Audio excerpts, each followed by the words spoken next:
Good evening, everyone. I'm the storyteller, and I'm here to help you fall asleep with these chilling road trip horror stories. Before we begin, make sure to subscribe to the channel and like the video. I'd love to know where you're from and what time you're watching this, so drop a comment below. Now, when you're ready, get comfortable and relax. I'll begin by being completely honest with you. I'm not someone who usually buys into urban legends. Throughout my entire life, I've been behind the wheel, traveling countless miles, and the only things I've ever witnessed were accidents caused by exhaustion or reckless driving. However, there is one tale that circulates among the truckers in this area, a story I never thought much about until I had my own encounter with it.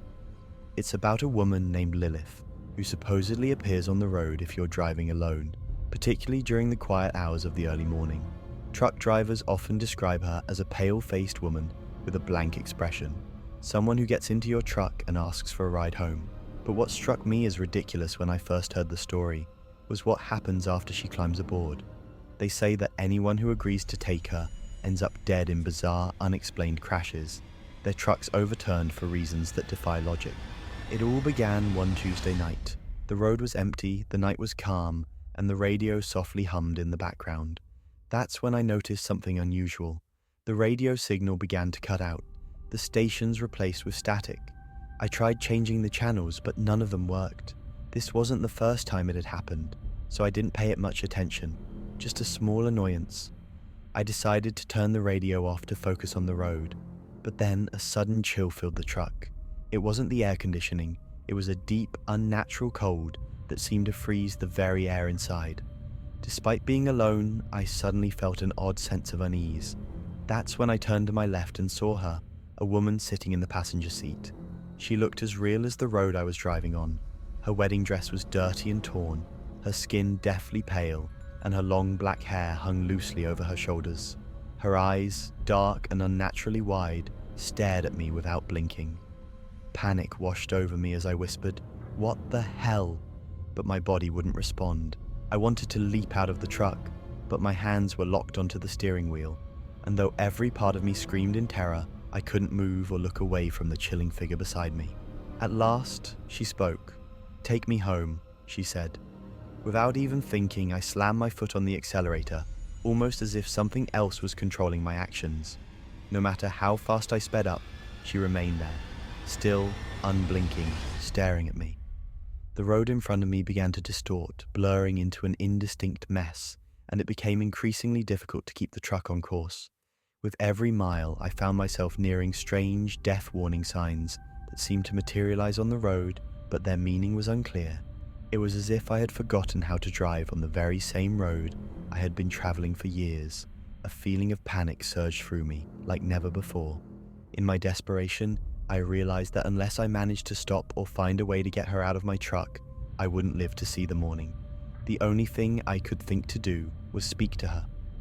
My lips were dry and my voice trembled as I managed to ask, "Where is your house?" Deep down, I wasn't sure I even wanted to hear her response, but at that moment, I couldn't come up with any other solution. As I drew closer, she pointed ahead, signaling that there was no turning back, as the road stretched straight with no exits in sight. Confused, I looked back at her, searching for any hint that I had misunderstood, but her expression remained unchanged. Terrified and panicked, I pressed on, hoping maybe I had made an error, and that an exit would soon appear. But after a few moments, no signs of a turn or any indication to change course showed up. The atmosphere in the cab grew heavy, suffocating with tension. A cold shiver ran down my spine as I noticed her staring at me with a fury I had never witnessed before. Her face was twisted into an unsettling scowl, and her eyes appeared to glow ominously. "Where are you taking me?" she demanded. "Didn't you hear me? Are you mocking me?" My fear intensified and my hands trembled uncontrollably on the steering wheel. I tried to explain, stammering that there was no way out, but before I could finish, she moved in an instant, her face inches from mine. "Take me home, take me home, take me home, take me home," she screamed with terrifying intensity. Her shrill cry was so deafening that I lost control for a brief moment, and the truck swerved sharply. I fought to regain control, but it was too late. The vehicle began to skid down the slick road. In an instant, I felt the weight of gravity shift as the truck overturned. Time seemed to stretch, and the shrieking of twisting metal mixed with her haunting screams. My body was thrown violently against the truck's cab, slamming into the steering wheel and the roof as everything spun around me. And then, after what felt like an eternity, the chaos came to a sudden halt, leaving nothing but deafening silence and darkness.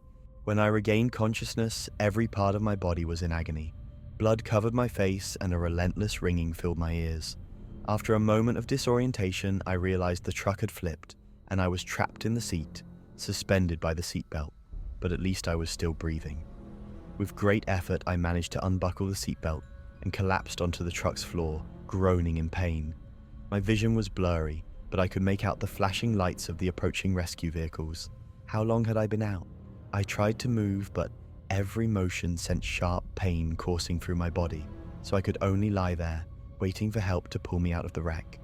Once I was outside, they placed me on a stretcher and started assessing my injuries.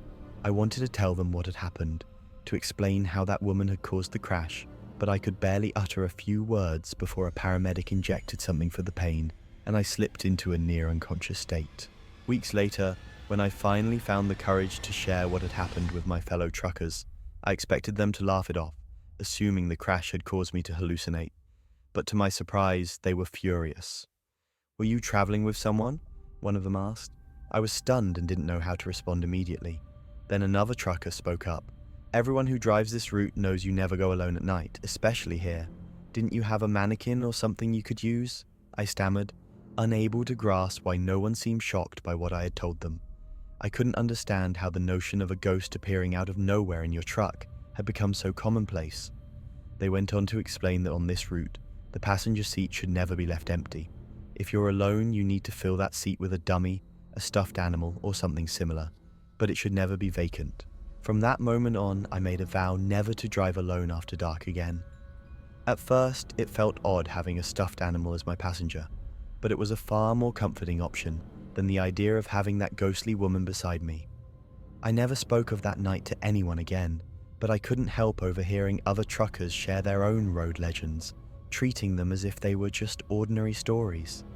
It dawned on me that there was something deeply unsettling about all this, and though I didn't want to admit it, there were unspoken rules in the trucking world, rules that went beyond the ordinary, like never driving alone at night, and most importantly, never disregarding the tale of the legendary girlfriend.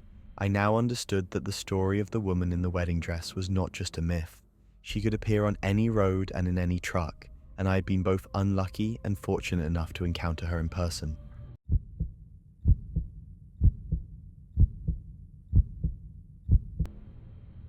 My name is Frank, and what I'm about to share is one of the most terrifying and unusual experiences of my life. It all began when I bought a new car to keep working as a cab driver. One evening, around 8 p.m, I was enjoying a burger when my phone suddenly rang. It was a customer, so I quickly picked up, but there was only silence on the other end. Assuming it was either a wrong number or a prank, I simply hung up.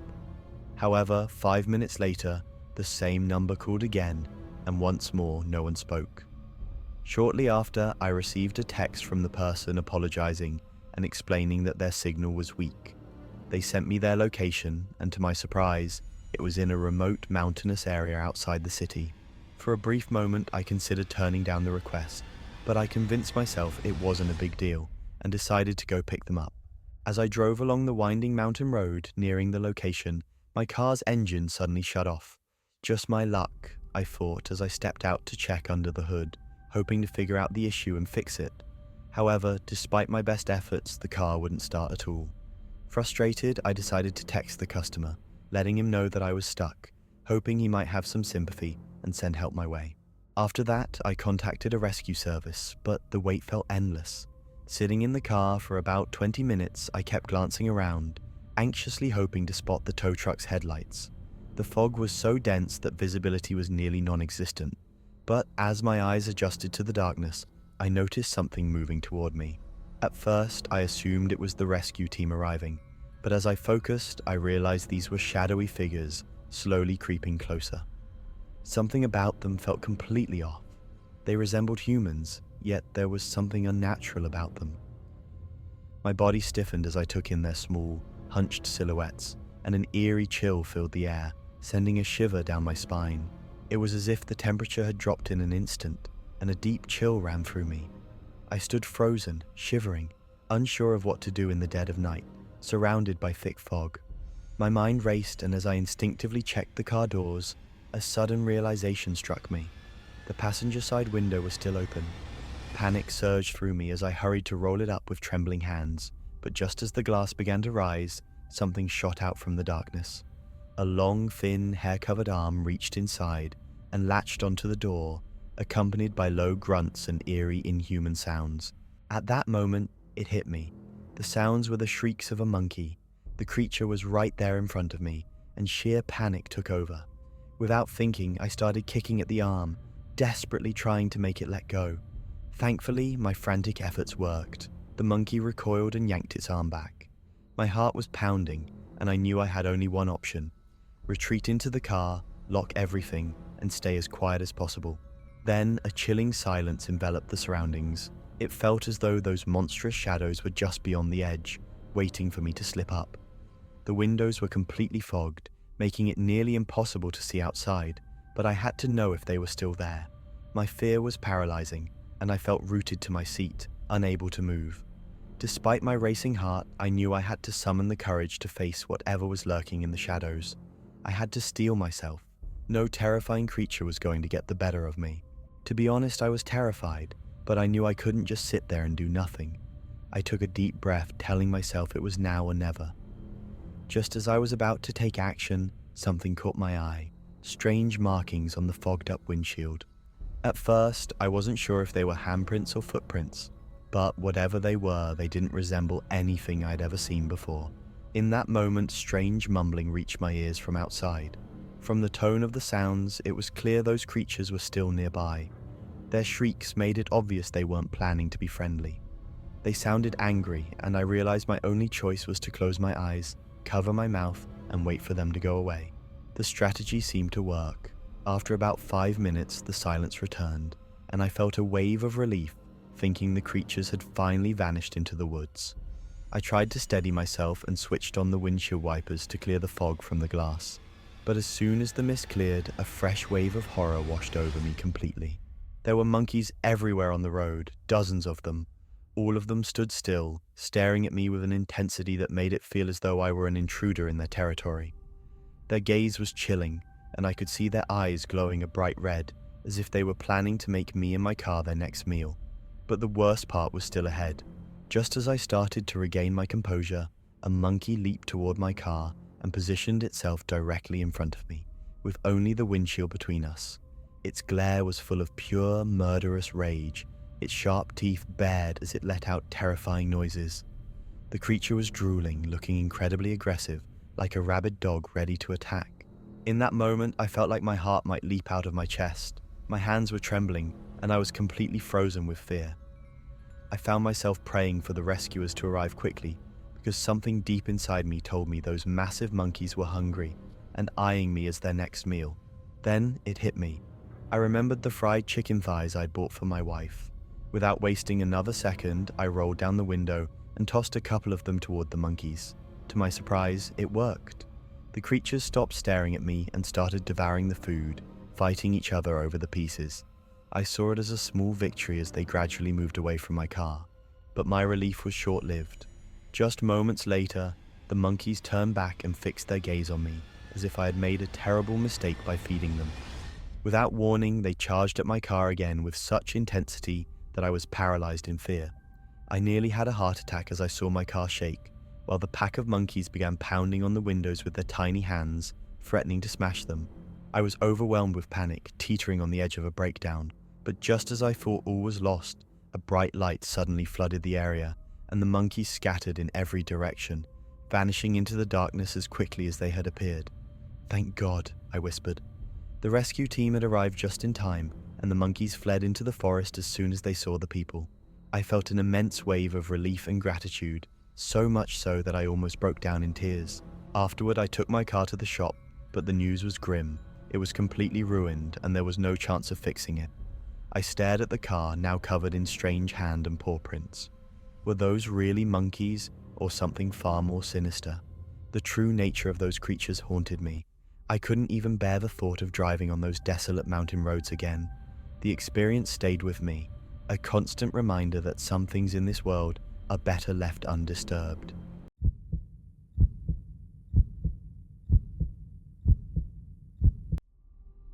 I'm driving a trucking route that takes me from Connecticut to Kentucky, then to Tennessee.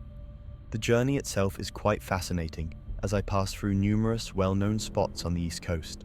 However, there's one particular stretch near the Appalachian Mountains that feels especially odd. This region is known for its economic struggles. The decline of coal mining devastated local communities, and it's heartbreaking to witness so many families still caught in poverty. Recently, I found myself navigating through an unfamiliar part of West Virginia. I had to take an alternate route due to a major accident on my usual path. Sadly, there were fatalities in that crash, and the road was entirely closed off. With no GPS to rely on, my phone had died, and to make matters worse, my charger malfunctioned right at that moment. I was left trying to figure things out on my own. This forced me to drive my 18-wheeler down narrow, winding roads, which felt like a terrible idea. For a while I managed, thanks to years of experience and my confidence as a skilled driver. But eventually I became completely disoriented, and the fear of missing my delivery crept in. We all know how that goes. It means trouble, fines, and I just can't afford that. In the midst of my frustration, I spotted a man walking along the roadside. I decided to pull over and ask if he knew how to get back to the main highway. He turned out to be really kind and took the time to give me the directions I needed to get back on track. I felt incredibly fortunate to have found him. Afterward, feeling hungry and realizing it was already well past lunchtime, with only a light breakfast in my stomach, I asked him if there was any place nearby to grab a bite. He paused for a moment, scratching his head as if he was trying to recall something. "It's tough to find a place to eat around here," he said. Eventually, he mentioned a family-run restaurant known for having the best fried chicken in the county. That caught my attention. Honestly, even though I'm from the north, I could never turn down a plate of fried chicken, especially with fries. The problem was, I was struggling to recall the directions to the restaurant, and I was starting to get a little frustrated. But after a couple of minutes, he finally remembered and guided me down a narrow, dusty road that made me uneasy. I feared my truck might get stuck, but eventually, he explained how to reach an old shopping center. He mentioned that the place was nearly deserted, though the restaurant was still operating, along with a few small businesses. He also warned me not to be shocked if the area appeared deserted during lunch hours, since they tended to be busier in the evenings. I was feeling a bit hopeful, so I thanked him and set off following his directions. It took me quite a while to locate the old shopping center, and I started getting frustrated, especially as I passed several chain restaurants where I could have stopped earlier. My stomach was already begging for a hearty homemade fried chicken meal, and I couldn't help but think that fast food just couldn't compare to a family-owned restaurant's cooking. After quite a bit of searching, I finally arrived at the mall he mentioned. Honestly, I wasn't disappointed, but I was definitely surprised. The place was in terrible condition, tucked away from any main roads, and there were no signs to indicate anything of interest. To top it off, I didn't see a single sign of an open restaurant in any of the stores. It was one of the most bewildering experiences I'd ever had, and I couldn't help but feel a shiver run down my spine. Despite the confusion and frustration, I wasn't about to turn back after all that effort. As I continued wandering through the old mall, I spotted a large sign reading Grandma Lila's Kitchen, and my mood lifted instantly. Just then, a man stepped out of the restaurant and began staring at my truck. From where I stood, I thought he hadn't noticed me, perhaps because of the sunlight in his eyes, but he continued to gaze in my direction, which set off an uneasy feeling. I decided to get out of the truck and walk over to ask if they were really open, but when I approached him, he remained silent, just staring at me in a way that made me feel very uncomfortable. My stomach sank, and a cold shiver told me to turn around and leave. I started to get a nagging sense that something was off, like I had unknowingly stumbled into a dangerous situation. At that moment, the guy suddenly turned around and pulled something from his back pocket, which I initially thought was a wool cap. But as I focused, I realized it was a ski mask. What really sent a chill down my spine, though, was what he was holding in his other hand, a revolver. Panic set in immediately, and I bolted back toward my truck. But when I glanced over my shoulder, I realized I wasn't alone. Figures began emerging from the abandoned cars, heading straight toward me, each holding some kind of weapon, whether a knife or an iron bar. I was in disbelief. The rush of adrenaline pushed me to run even faster, and somehow I managed to leap into the truck, slamming the door shut just in time, almost by sheer luck. My heart was pounding as I frantically searched for the keys. In an instant, the group surrounded my truck, pounding on it and shouting at me to get out.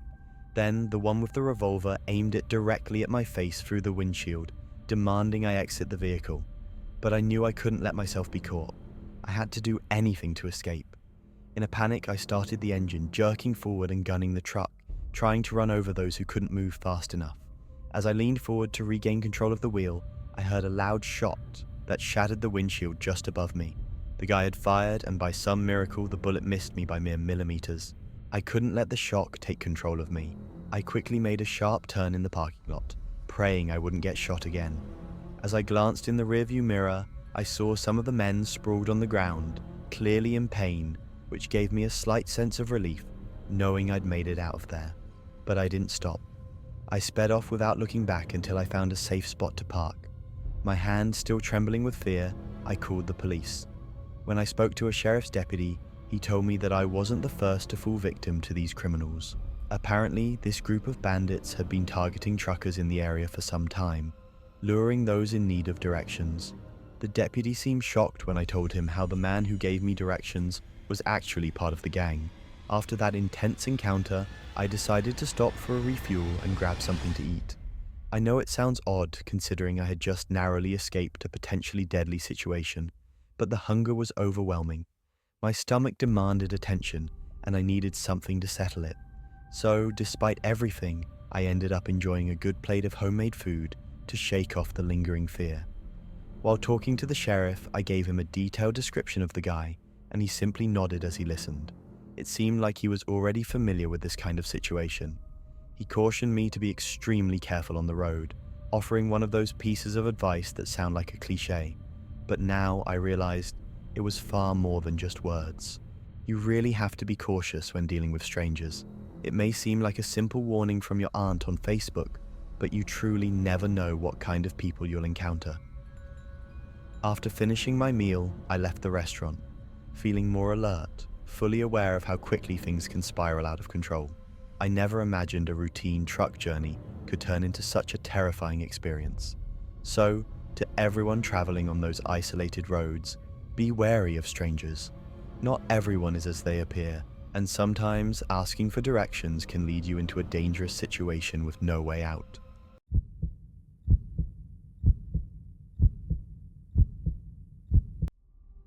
A year ago, when I was 24, I made the decision to stop using cabs. At the time, I worked as a community nurse, and my colleagues were urging me to join them for a Christmas party. I wasn't particularly thrilled about it, since I'm not fond of bars, and the thought of the late-night ride home always stressed me out. However, my boyfriend, who lived in a nearby town, convinced me to go, saying it would be a great opportunity to socialize. He even offered to cover the cab fare back. With a bit of encouragement, I decided to dress up in heels and a nice dress and give it a go. The party ended up being more enjoyable than I had anticipated, and after a few drinks with my co-workers, they suggested heading to a nearby bar. Honestly, I didn't feel completely at ease, but I figured I could get home without much trouble, as I've always been cautious about my safety. As the night went on, we had a lot of fun, and the conversations became even more engaging. I'll admit I had a few drinks, and although I wasn't fully intoxicated, I was starting to feel a bit lightheaded, but I was still enjoying myself. Around 1 o'clock in the morning, one of my friends suggested heading home, which made me pause. It wasn't a bad idea, but I realized I'd already had enough. My boyfriend was waiting for me, and I had work the next day. I figured it would be best to head home with my boyfriend. I didn't want to keep him waiting too late, and knowing him, he'd likely be fast asleep by now, so I didn't want to disturb him either. That's when I decided to catch a cab on my own. After waiting for a short while, one pulled up in front of me. This is where things started to take a turn for the worse, beginning with my choice to sit in the front seat. The driver didn't seem to be from around here. He had stubble, dark skin, and spoke with a thick accent. The conversation began innocently enough. He asked if I'd enjoyed myself, but it quickly took an unsettling turn. He started discussing the drinking culture in Norway, and how women often act provocatively after a few drinks, glancing at me with a strange smile. Almost immediately, an uneasy feeling washed over me. I wanted to stay calm and in control, not letting him see that I was starting to feel uncomfortable. As we drove on, his questions became increasingly personal. So, what about you? How about your boyfriend? How long have you two been together?